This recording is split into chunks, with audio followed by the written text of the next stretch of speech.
All right, my friends, welcome back to another episode here on the Fit Father Project podcast. Today, I am honored to be joined by Mr. Mike Harari, and he has a really interesting story because he joined the Fit Father Project and it didn't work for him. And then he's going to tell us about that. And then he ended up getting back on the bandwagon and he's seen amazing results. Mike is 40 years young, has a family. So Mike, welcome to the show. I'd love you to introduce yourself, your name, your age, where you're from, a little bit what you do for work, and then let's get into your Fit Father journey.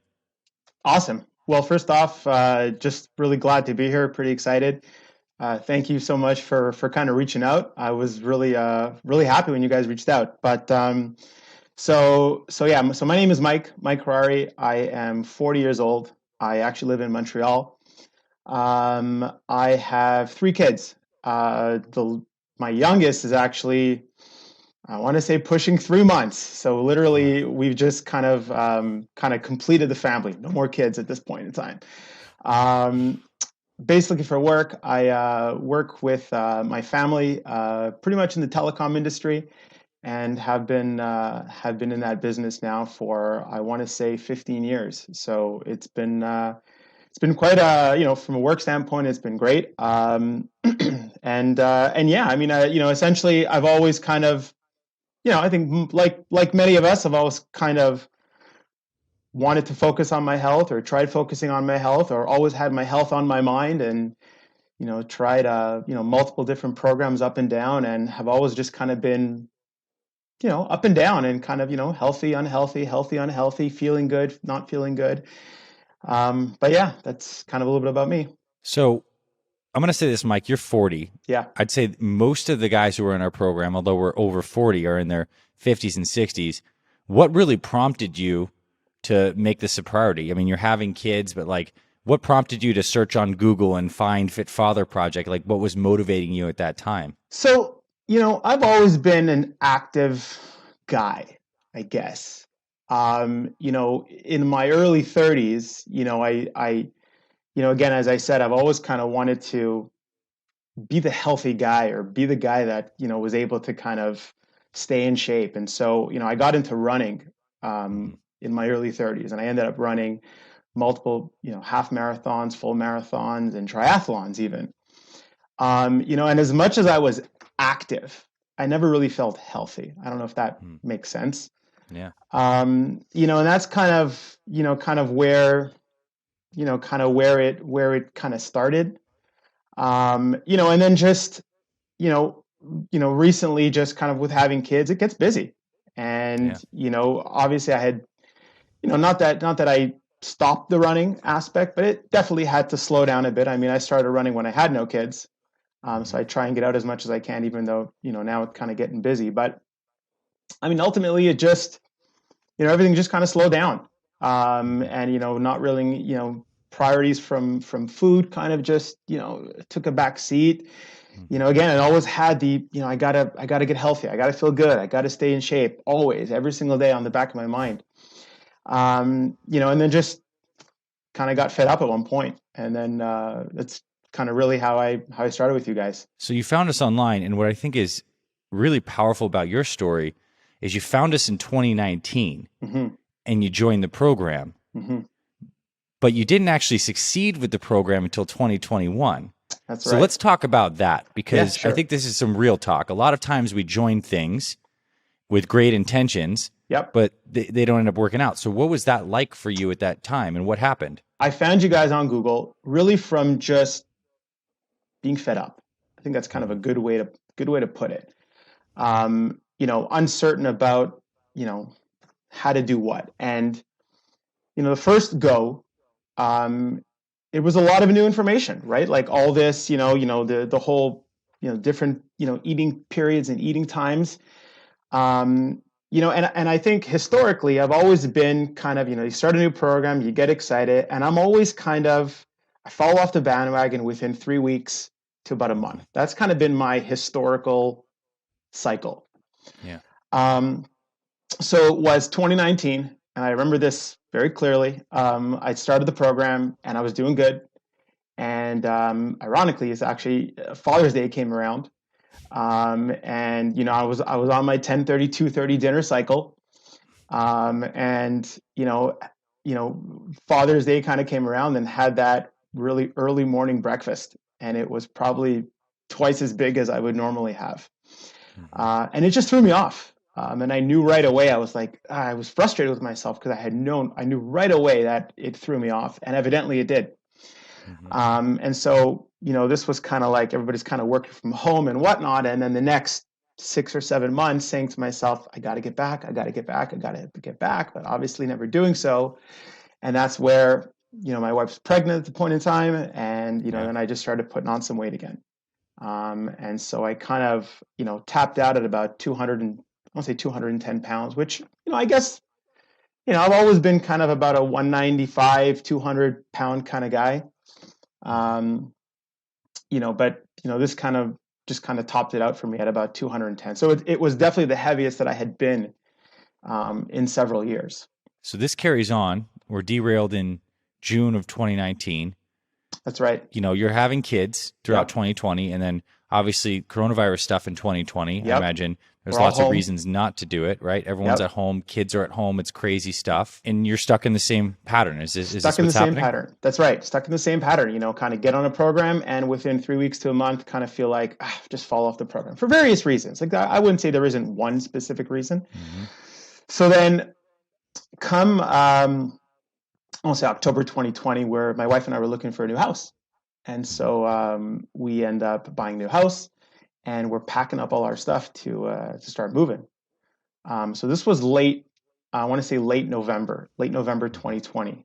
At this point in time, we were moving out early December.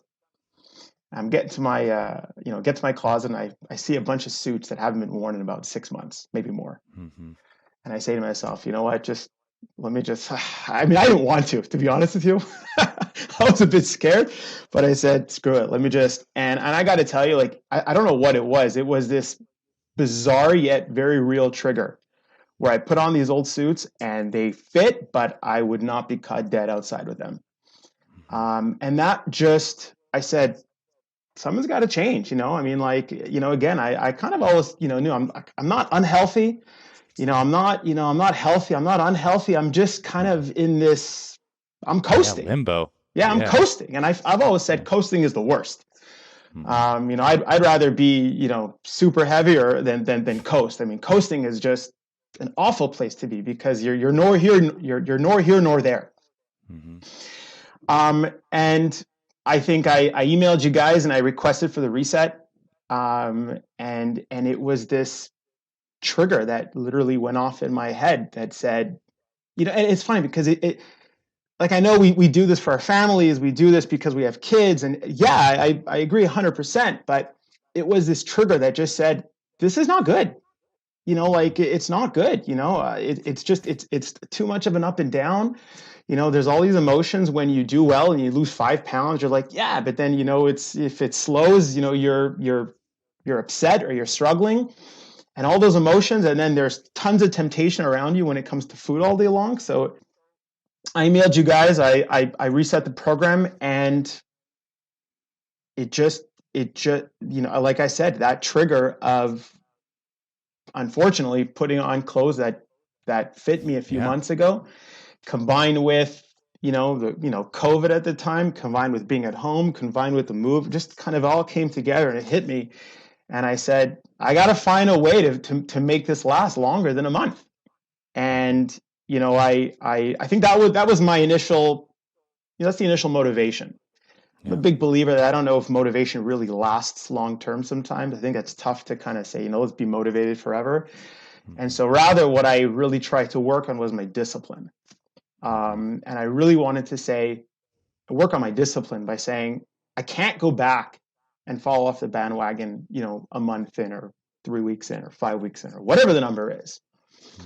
I got to figure something out that's going to work. Hmm. And that's kind of was my trigger point. And that's Yeah. kind of how it kind of moved forward. And throughout the move, throughout New Year's, throughout whatever occurred, I just stuck to that meal plan and did my absolute best to not derail from the meal plan as best as I could. That 10:30 window I find is very effective for me. I can totally understand how some people might see it tough to wake up and not eat until 10:30, but I find it very empowering, to be honest, right? I mean, waking up and just kind of like sometimes being really hungry and getting over that hunger, it's like, wow, I can do this. And so that's kind of where that trigger was, and that's kind of where brought me to today. That's powerful. Like, just listening to that, I'm seeing you in those suits, trying them on. They're tight. And it doesn't matter. That may seem trivial, right? We think we need to be motivated by things like imagining what our great grandkids will never meet them. But like oftentimes it's the tangible stuff. And like that hits deep. Yeah. And I can see how there was a shift in your mentality immediately where there was more power in your decisions and more resolve. And I actually think it's partly because you struggled for a year and a half, that it was just the extra pent up frustration on top of that. There's like this breaking point moment. And I say, thank God it wasn't a heart attack for you as some suits. But from there, you got structure with nutrition. Nutrition was definitely a thing that you needed to work on the most. And for you, intermittent fasting, meaning time restricted eating, you have the first meal at 10:30 to kick things off. Really effective strategy. Obviously work for you. Yeah. What happens then as you're starting to follow this? How much weight do you lose? What's the process like? And I want to start there. Let's talk about that a little bit. Yeah. So, I've always been good at losing 5, 6, 7 pounds, kind of here and there, right? I've never really found that to be a problem. But really just the restricted timing at 10:30, 10:30, 2:30. I know you say 10:30, 2:30, 6:30, but like at one point, like I was adapting the program to myself. And that's one of the things I think is really important, is that we need to be able to adapt. And I agree 100% with what you say. The weight loss program, the diet program, however you want to spin it, that works for you is the one that you can stick to. I mean, you cannot have truer words than that. So for me, it was, I set myself some rules. I said, okay, I'm not going to eat before 10:30, but I can eat after 10:30. So if we go to 11, we go to 11. I said, I'm not going to eat before 2:30. Ironically, we're filming at 2:30. I'm not eating until after this conversation. And I said to myself, I can eat at 2:30, but I don't want to eat before. I can eat after. So if I go until 3:30, sometimes I'm busy at work and whatnot, and all of a sudden, wow, it's 3:15. And then I said to myself, dinner, I don't want to be overly restrictive on dinner. So I know it's 6:30, but you know what? Sometimes 6:30 is tough. So I'm like, let me go till 7:30. Let me go till 8 o'clock. Let me go till 8:30 sometimes. And I just found that rhythm that I was like, all right, I feel like this is beginning to work. And, like I said, the first few pounds I felt were a little bit easy. I got stuck around probably 200 for a few weeks. It was fluctuating to a 1. And then I was like, all right, I got to kick it into gear. But I really feel that the nutrition for me was the key factor. And being able to have that sense of control in a healthy way, was such a critical factor, I feel, for me. The exercises are great. I won't lie, like, it's 3 times a week for me working out. And sometimes, just before I go to bed, I try and pop out 20, 30 push-ups in my room. Yep. But really it was 3 times a week. For me, I was like, I could not get to 5 times a week at times, 5 times, just with the kids running around. So I said, I'm gonna do 3 times a week, but I'm gonna make them super intense. And so that's what I did. But for me, it was really the nutrition. It was all about the nutrition, was being able to be in control of the food in a good way, not in a way that makes me crazy or makes me look weird to other people. There definitely was an aspect where I did feel where, in any regiment or weight loss, or again, however you want to spin it, I feel it's more what you don't eat than what you do eat. All right. I can't be eating French fries, but I could be eating a little chocolate ball every now and then. And so those were some of the things that I did. I gave myself some rules that I said, I can follow this, and to me, it's a rule which makes sense. It's a rule which I feel like I could integrate into my day to day. And so that's really what helped me kind of create the most success, is just following to those rules, being strict to those rules, deviating every now and then, but being on the right side than more often than being on the right side. Yeah, I know exactly what you're saying. And I think what came to me as you're saying, it's like disciplined, but not restricted. Yeah. Disciplined in that you put some guidelines down, particularly with timing. That's why we're such huge proponents, as you know, in the meal plan of like, let's start with your structure first. Yeah. Like first, when, like what's the architecture, and secondarily, food. There's lots of different kinds of healthy foods you could eat. So you nailed that. That's and right. I also think what's powerful is this experience you talk about being hungry. You wake up some mornings, and maybe sometimes mornings you're not hungry and it's easy to go to 11. But some mornings you wake up and you are hungry and you're starving, yet you stick to this sacred rule. You have to. One of the things that I feel was, sometimes I feel like when we get into this, I want to lose weight, I want to get healthy. It's, oh, but I'm busy. Oh, but I'm this. Oh, but, and listen, we've all been there, right? Like, I'm not the one to say, don't make, I've made all the excuses, possible. At one point, though, there needs to be a bit of a, listen, if you really want to do this, then you're going to have to nix something. You just can't go to a restaurant 5 nights a week and be able to walk out there not having dessert one of those times. So it just became, the long term for me was what I want out of this. I really want to just feel good more than anything. I'm thrilled and stoked about the weight loss, but for me it was, I want to feel good more than anything. Like, I don't want to wake up tired. I don't want to wake up exhausted. And that was really part of it, was I don't feel good. Like, I legit do not feel good. But yeah, evidently it was, the time restriction was huge. Eating at 10:30, and like you said, being hungry in the morning and saying, and typically when I was hungry in the morning, I'd be like, I knew I had perhaps a bigger meal the night before. Typically if I finish eating early, I'm not hungry until I can go longer. It's kind of this weird, like sometimes when I finish eating at 8:30 at night, I'm hungry at 7 o'clock in the morning. But if I finish eating at 6:45 at night or 7, I can go until 11 o'clock, 11:30. And, so all of those things kind of play tricks in your mind. But evidently, I said to myself, I'm not going to eat before 10:30. No matter what happens, I'm going to do my best. I'm going to have coffee. I'm going to have water. I'm going to, you give great examples about having water with lemons, right? Like lemon juice and water, that helps. Pinch of salt really helps. It really cuts the hunger in the morning if you feel that. So those are some of the things I did. And again, I'm 10:30, 2:30 dinner, and I try and be as disciplined, but I do my best to give myself as much flexibility as I can, because if not, I know I'm going to fall off if I don't. If I say to myself, I have to eat at 7 o'clock and I don't, there's this disappointment factor that kicks in automatically. And so that's the flexibility that I've allowed myself, that I feel evidently has really helped along the way.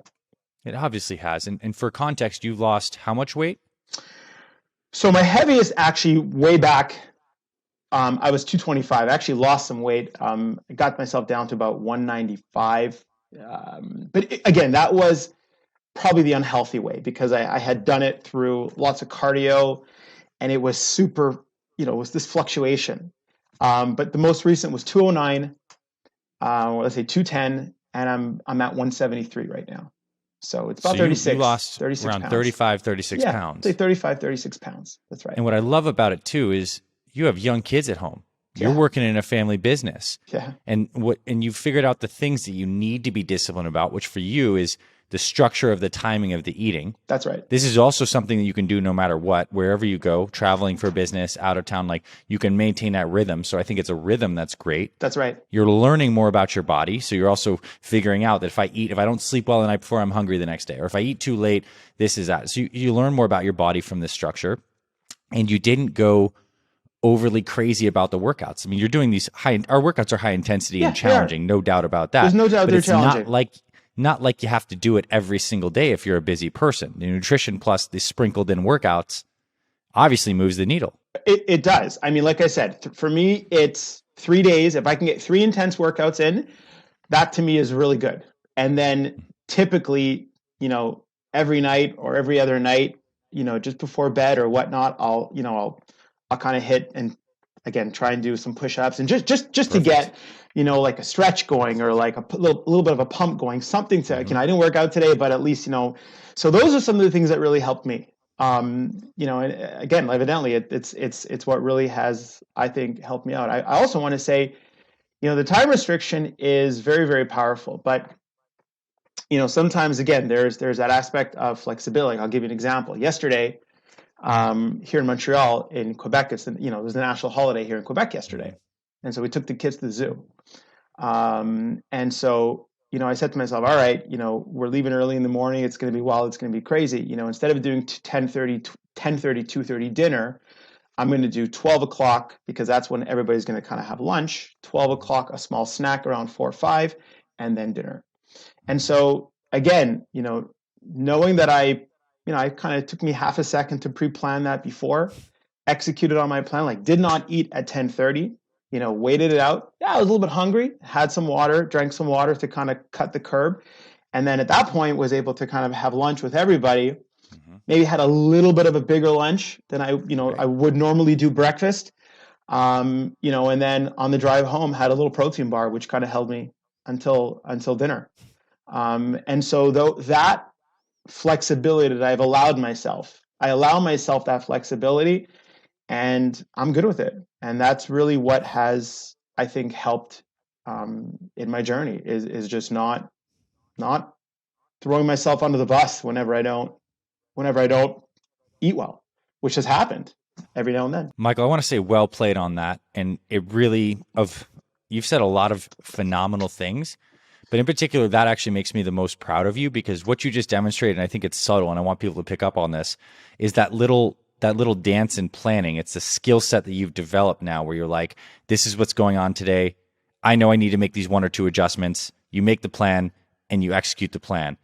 And oftentimes before we get on our health system, we just don't have any plan at all. There's That's not right. even a little bit of this thing. But now you have the skill set. So no matter what happens, you're going to be able to like, okay, I'm making these one or two adjustments, ready, go. That's right. And that is the meta skill of this health stuff. And you clearly have it now.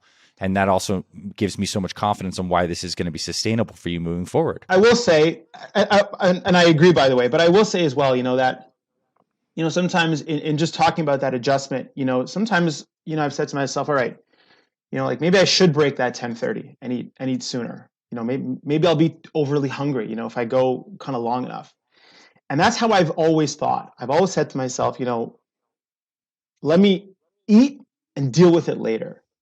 Mm-hmm. And now I'm saying to myself, no, eating is not the answer. And again, I'm not. It's not in an unhealthy way or in a negative way. I'm saying that.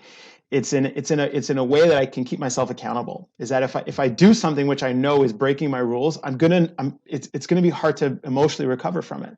But if I say to myself, you know what, I'm not gonna eat at 10:30, I'm eating at 12, or you know what, man, you know what, I'm gonna even go longer than that. You know, I might even go until, let's say, I don't know, 1 o'clock, or let's say I might have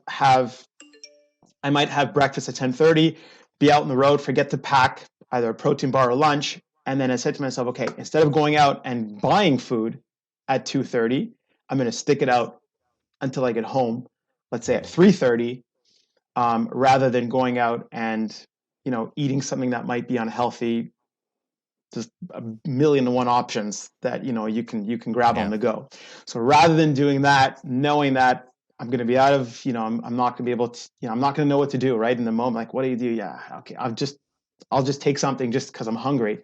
Rather than do that, train myself or, you know, tell myself it's okay. You know, you'll be all right. Just wait it out. And then, you know, if I happen to miss the 2:30 meal, let's say I get home at 3:30 or 4 o'clock, I'll have my meal at 4 o'clock. You know, Mm-hmm. it just kind of works out. But my rules, you know, work for me. They, you know, Yeah. somebody else will have a different set that might work for Right. them.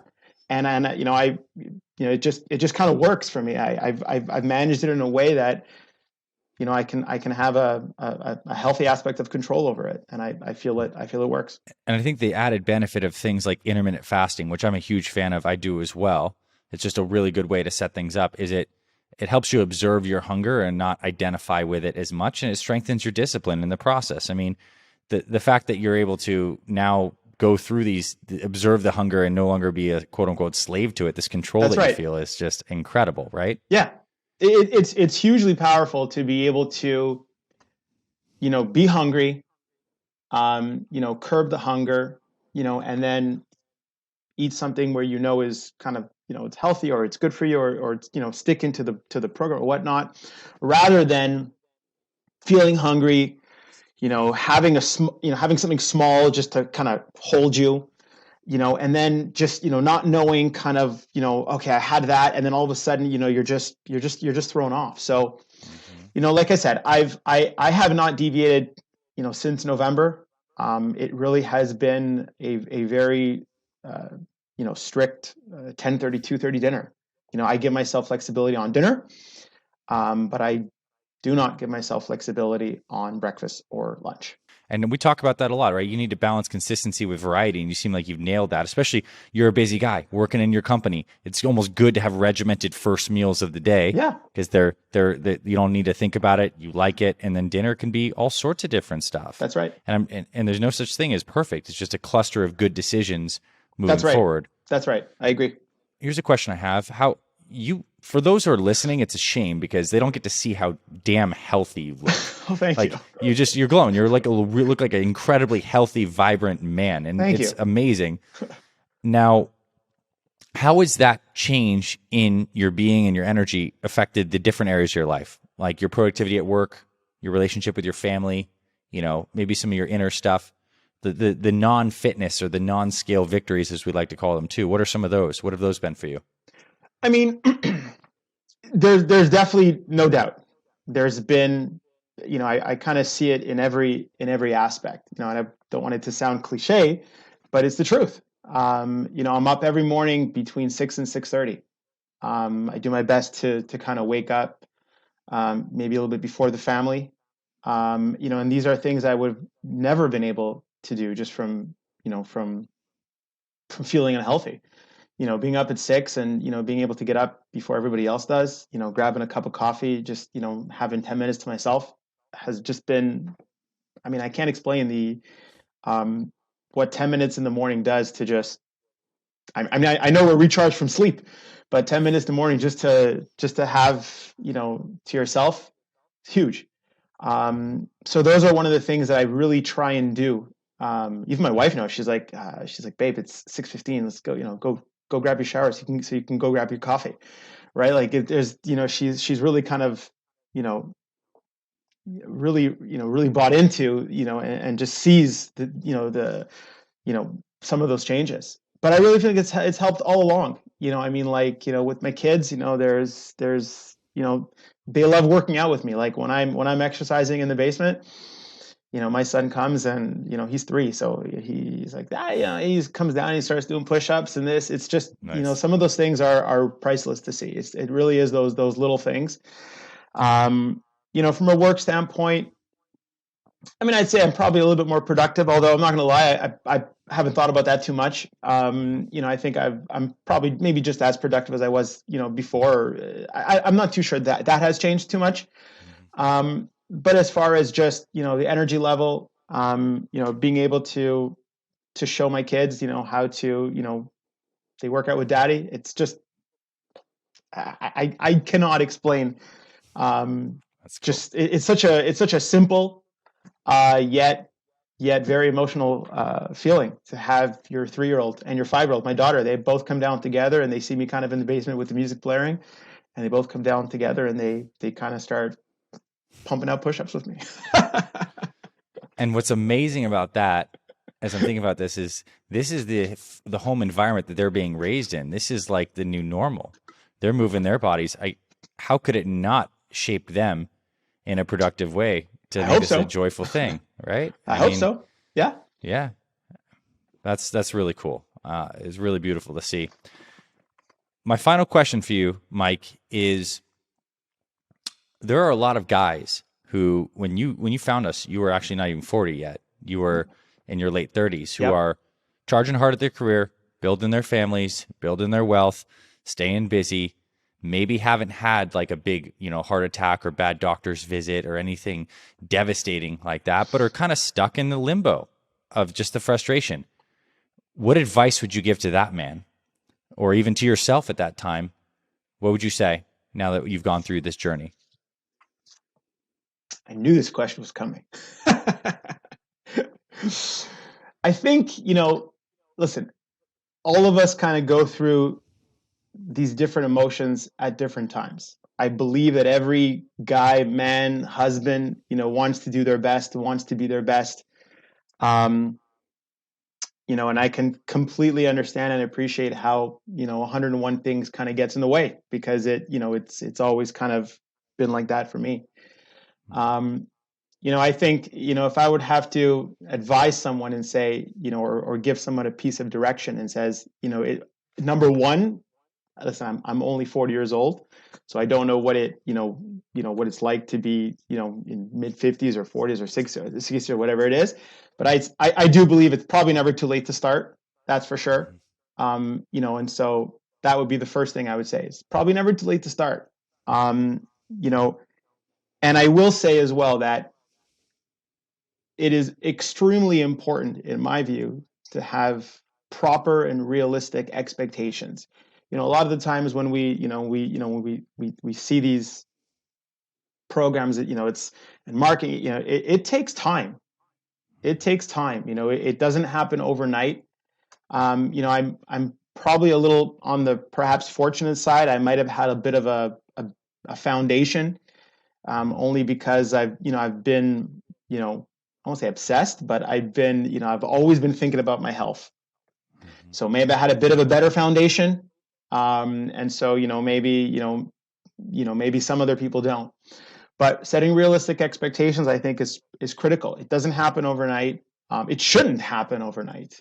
It's a long, fun process. There needs to be fun in losing weight and getting healthy, Yes. as weird as that might sound. Mm-hmm. It's got to be fun. It's got to be fun. It's, you have to find the joys in the small wins. There are no home runs in this. You are not, you're not gonna lose 50 pounds in a week. It just, A, it doesn't make sense. B, it's not healthy.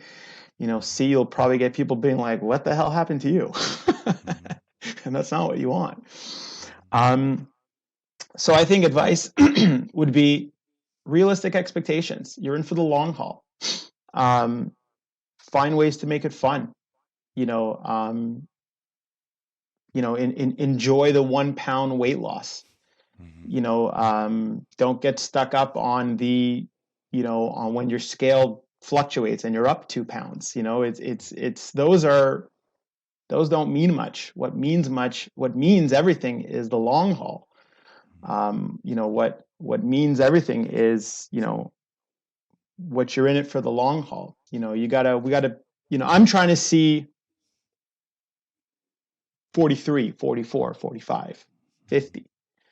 That's how far I'm trying to see. I'm trying to see at that point in time. So that's really what I would say.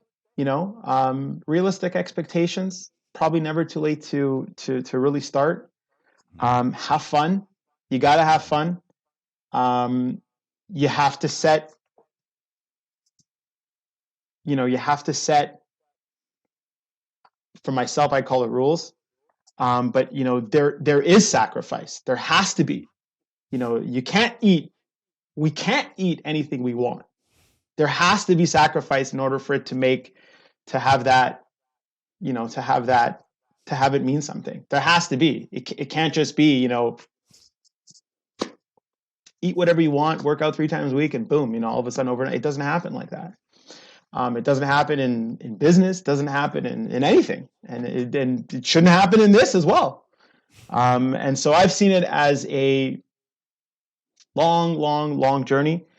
I've had 101 failures, and at this point, I'm feeling really good. I feel confident that I've gotten myself to a disciplined format where where I feel good. Where even if I mess up a little bit, I'm pretty confident it's not going to completely derail me, and I'm truly am forever grateful. I mean, like, it's been fun.